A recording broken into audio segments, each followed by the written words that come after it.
Sir వ్యవస్థలకు సంబంధించి విద్యా వ్యవస్థ ఎడ్యుకేషన్ కాసేపు అవుదాం.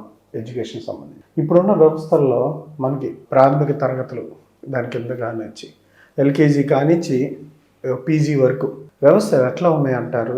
ప్రభుత్వ రంగం కావచ్చు, ప్రైవేట్ రంగానికి సంబంధించి విద్యా వ్యవస్థలు ఎట్లా ఉన్నాయంటారు? ఎడ్యుకేషన్లో బేసిక్గా ప్రైమరీ ఎడ్యుకేషన్ చాలా ఇంపార్టెంట్ అండి. ఎడ్యుకేషన్ బాగుండాలంటే ప్రైమరీ ఎడ్యుకేషన్లో ఏ స్టూడెంట్కైనా పునాది అక్కడ అవ్వాలి. అది చాలా చాలా ముఖ్యం. పునాది బాగా ఉన్నప్పుడు ఏ విషయం మీద అవగాహన కూడా బాగా పెరుగుతుంది.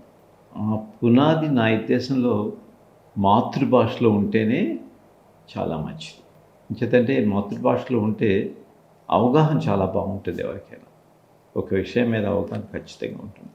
మాతృభాష కాకుండా చిన్నప్పటి నుంచి మన భాష కాకుండా ఇంకొక భాషలో మాట్లాడటానికి అవకాశం ఉంటుంది, కానీ వాళ్ళకి అవగాహన ఖచ్చితంగా ఉండదు. మాతృభాష అనేది చాలా చాలా ముఖ్యం. సో ఇక్కడ ఇప్పుడు ప్రస్తుత పరిస్థితుల్లో స్టూడెంట్కి చాలా కన్ఫ్యూజన్ స్టేట్లో ఉన్నారు. మనది మాతృభాష తెలుగు, ఒకేమో తెలుగు సరిగ్గా చెప్పడం లేదు, అటు ఇంగ్లీషు సరిగ్గా రావడం లేదు. అంటే వచ్చి రాని ఇంగ్లీష్ చెప్తున్నారు. ఇంగ్లీష్ కరెక్ట్గా చెప్పే టీచర్స్ మనకి ఇంతవరకు లేరు. ఇంగ్లీష్ ఎవరు లేరు. ఇంగ్లీష్లో అందరికీ చెప్పండి, వాళ్ళ ప్రపంచం అంతా ఇంగ్లీష్ కావాలంటే అది కరెక్టే, కానీ ఆ ఇంగ్లీష్ని కరెక్ట్గా ఇంగ్లీష్లో చాలా చక్కగా చెప్పే టీచర్స్ మటుకు ఇంతవరకు ఎవరు మనకు లేరు. అంటే మీరు ప్రైవేట్ రంగంలో చెప్తున్నారా, ప్రభుత్వ దేంట్లో అయినా, ప్రైవేట్ రంగంలో అయినా? అదేంటి సార్, ఇవాళ ప్రైవేట్ రంగంలో పూర్తి స్థాయిలో పెద్ద పెద్ద కార్పొరేట్ స్కూల్స్, కాలేజెస్ లేదండి. ప్రైవేట్ రంగంలో కూడా చాలా ఇంగ్లీష్లో అంత పర్ఫెక్షన్ కాదు. ఎందుకంటే కొంతకాలం అయిన తర్వాత పిల్లలు అర్థం చేసుకుని మాట్లాడుతున్నారు, కానీ ప్రైవేట్ రంగంలో తెలుగు మరీ దారుణంగా ఉంది. ప్రైవేట్ రంగంలో అంటే మీరు ఈరోజు జరిగిపోయినట్టు చూస్తే, ఒక అమ్మాయి ఇంజనీరింగ్ పాస్ అయ్యి, అమ్మాయి కానీ అబ్బాయి కానీ ఇంజనీరింగ్ పాస్ అయ్యి దేంట్లో అయినా జాబ్ చేస్తూ ఉంటే వాళ్ళకి మంచి జీతం వస్తుంది, బాగానే మాట్లాడుతున్నారు, ఇంగ్లీష్ కూడా బాగానే మాట్లాడుతున్నారు. కానీ అదే అమ్మాయిని తెలుగులో కనుక ఏదైనా రాయమంటే, క్షీరా రామలింగేశ్వర స్వామిని రాయమంటే కరెక్ట్గా రాయలేకపోతున్నారు, నాకు రాదని చెప్పేస్తున్నారు. అది కాకుండా చిన్నపిల్లలు అంటే ఇప్పుడు 6th, 7th, 8th చదివే పిల్లల్ని, ఇంగ్లీష్ మీడియంలో చదివే పిల్లల్ని మీరు తెలుగులో రాయమంటే చాలా తప్పులు రాస్తున్నారు వాళ్ళు. ఇది చాలా దారుణమైన విషయం. ఎందుకంటానంటే మన తెలుగు భాషలో ఉండి మాతృభాషలో మనకే కరెక్ట్గా మనం పట్టు తెచ్చుకోకపోతే రేపు భాష నశించిపోతుంది ఖచ్చితంగా. కానీ తెలుగు మీరు చెప్తున్నట్టుగా ప్రైమరీ సంబంధించి ఎడ్యుకేషన్ సిస్టంలో తెలుగుకి ప్రాధాన్యత తగ్గించాల్సిన అవసరం ఎందుకు ఉంది పాలకులకి? అది చాలా తప్పు అంటున్నాను నేను. అది ఎందుకు ఉంటుంది? అది సరైన అవగాహన పాలకుల్లో ఖచ్చితంగా లేదు. ఈ విషయాన్ని నేను చెప్తాను. దాన్ని బ్యూరోక్రాట్స్ కూడా కరెక్ట్గా ఐఏఎస్ ఆఫీసర్ ఉన్నారు, వాళ్ళకు కూడా జాగ్రత్తగా ఆలోచించి ఇలా తీసుకెళ్ళడం కరెక్ట్ కాదని వాళ్ళు కూడా చెప్పవలసిన అవసరం ఉంది.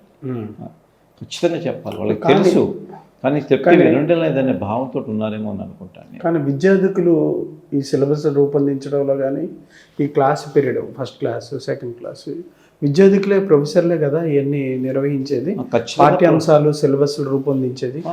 సిలబస్ని కరెక్ట్గానే రూపొందిస్తున్నారండి, కానీ సిలబస్ వీళ్ళకి కావాల్సినట్టుగా తయారు చేయడం అనేది చాలా ముఖ్యం.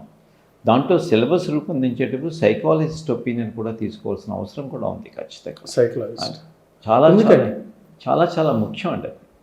మనం సౌత్లో కానీ తీసుకుంటే, నార్త్లో అయినా తీసుకోండి, మాతృభాష లేకుండా మాతృభాషను ఖచ్చితంగా ఇంప్రూవ్ చేయాలనే భావం అందరిలో ఉంది. ఒక్క ఆంధ్రప్రదేశ్లో తప్ప. ఆంధ్రప్రదేశ్లో కానీ తెలంగాణలో కానీ. కేరళ తీసుకోండి, వాళ్ళు ఎక్కడైనా సరే చక్కగా కేరళలోనే వాళ్ళ భాషలోనే మాట్లాడుకుంటారు. తమిళనాడు తీసుకోండి, వాళ్ళు ఖచ్చితంగా ఆ భాష తీసుకుంటేనే ఫస్ట్ లాంగ్వేజ్ వాళ్ళకి, లేకపోతే యాక్సెప్ట్ చేయవాళ్ళు. అట్లాగే క్యాండ్రీ భాష, అట్లాగే మీరు వచ్చినట్టయితే ఎటు గోవా కానీ ఇవన్నీ ఎవరిని తీసుకున్నా వాళ్ళ భాషలోనే మాట్లాడుతున్నారు, కానీ ఇంకొక భాషలో లేదండి. ఖచ్చితంగా స్కూల్లో కూడా వాళ్ళ భాషే ఫస్ట్ తీసుకుని తీరవలసిందే. ప్రతిమంది వాళ్ళు హిందీ తీసుకుంటారు. మరి ఎందుకు ఇక్కడ తెలుగు రాష్ట్రాల్లో అదే దురదృష్టం అంటున్నాను. అదే దురదృష్టం. ఎందుకు ఇట్లా ఆలోచించట్లేదు నాకు అర్థం కావట్లేదు. అంచేతే ఈరోజు వాళ్ళు తమిళనాడు తీసుకోండి, ఖచ్చితంగా ఫస్ట్ లాంగ్వేజ్ అంటారు, పర్ఫెక్ట్గా వాళ్ళకి తమిళ్లో మాట్లాడవచ్చు. మీరు అక్కడికి వెళ్ళా కూడా అందరూ తమిళ్లోనే మాట్లాడుకుంటారు తప్ప ఎంత ఆఫీస్ అయినా లోకల్గా మాట్లాడినప్పుడు తమిళ్లోనే మాట్లాడుకుంటారు వాళ్ళు. మీరు ఈ గో టు ది కేరళ వాళ్ళ భాషలోనే మాట్లాడుకుంటారు. ఈ గో టు ది కర్ణాటక వాళ్ళు కూడా వాళ్ళ భాషలోనే మాట్లాడుతారు. మన దగ్గరికి వచ్చేటోడికి వచ్చిరాని ఇంగ్లీష్ తోటి ఏదో ఇంగ్లీష్ మాట్లాడిస్తేనే నాకు నేను గొప్పగా ఉన్నట్టు అనుకుని తప్పులు మాట్లాడినా సరే ఇంగ్లీష్లోనే మాట్లాడుతాను మన వాళ్ళు ప్రయత్నం చేస్తారు. తప్పులు ఉన్నా సరే అటు ఇంగ్లీషు కాకుండా ఇటు తెలుగు కాకుండా పోతుంది. ఇప్పుడు ఎంఏ ఇంగ్లీష్ పాస్ అయినటువంటి పర్సన్ని ఆ కాలేజీలో పనిచేసినప్పుడు చూస్తే కరెక్ట్గా ఒకసారి లీవ్ లెటర్ ఇస్తే దాంట్లో లీవ్ లెటర్ ఎంతో 3 lines 4 lines ఉంటాయి. దాంట్లో 4-5 తప్పులు ఉన్నాయి, గ్రామటికల్ మిస్టేక్స్ అని ఇదేనవుతాయి. అది ఎంఏ ఇంగ్లీష్ పాస్ అయ్యి వచ్చినాడు అతను. అంటే అటు ఇంగ్లీష్ మీద అవగాహన పూర్తిగా అతను లేకపోయింది. తెలుగు భాష మాతృభాషలో ఎప్పుడైతే మనకు పట్టు ఉంటుందో ఖచ్చితంగా తత్వ భాషల మీద పట్టు అప్పుడే వస్తుంది.